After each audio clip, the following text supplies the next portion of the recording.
When we've been working hard, our bodies need to rest. For soil, it's much the same. Feeding the crops all year round is hard work, and the soil needs to be fed too, so that it can stay healthy.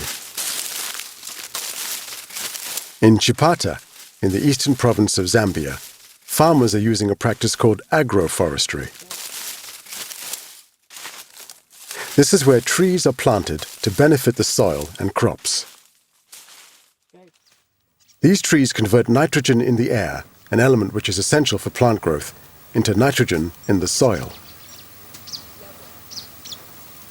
By planting nitrogen-fixing trees in their fields, species like Gliricidia, Sesbania, Tephrosia, and Acacia, farmers have increased their soil's fertility and their crop yield too.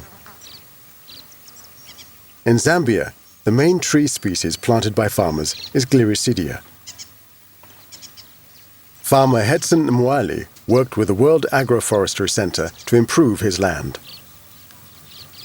Hedson plants alternate lines of maize and trees so that his crops benefit from the nutrients fixed by the trees. The first advantage of using the Gliricidia tree is that when you cut it, it doesn't die.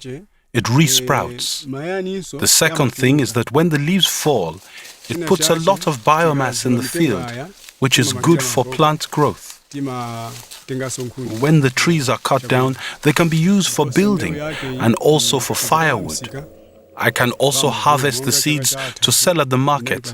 Last year, I had a good income from the seeds. Hedson's children benefit from this extra income too.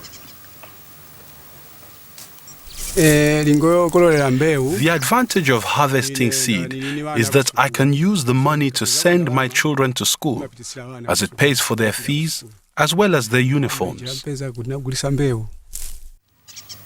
Nitrogen-fixing trees like Gliricidia have made a huge difference to farmers like Hedson, and his farm is a good example of how to make land profitable again. He explains the benefits he's seen. I've seen two changes. One is a change in the field. The soil's fertility used to be depleted, but now it's restored, so I can get better use from the soil. Then the second change is on the homestead. When people visited me in the past, I didn't have a granary or enough maize to last for the year, but now I can get maize from tree fallows, so I now have enough food for the family. By intercropping Gliricidia trees with his maize crop, Hedson has had a bumper crop this year and hopes that with his enriched soil, next year will be just as good.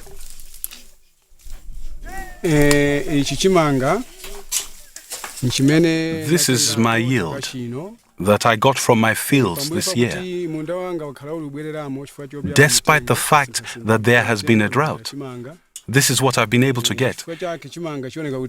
Even though my family is big, there are 11 of us, this will take us up to January next year. This maize here, the cobs which look small, are the ones I got from the fields without tree fallows. But where I had Gliricidia fallows, the maize is right inside there, and some of the bigger cobs I'm actually going to take to the agricultural show. So I am happy with the yield. It's quite enough for us as a family.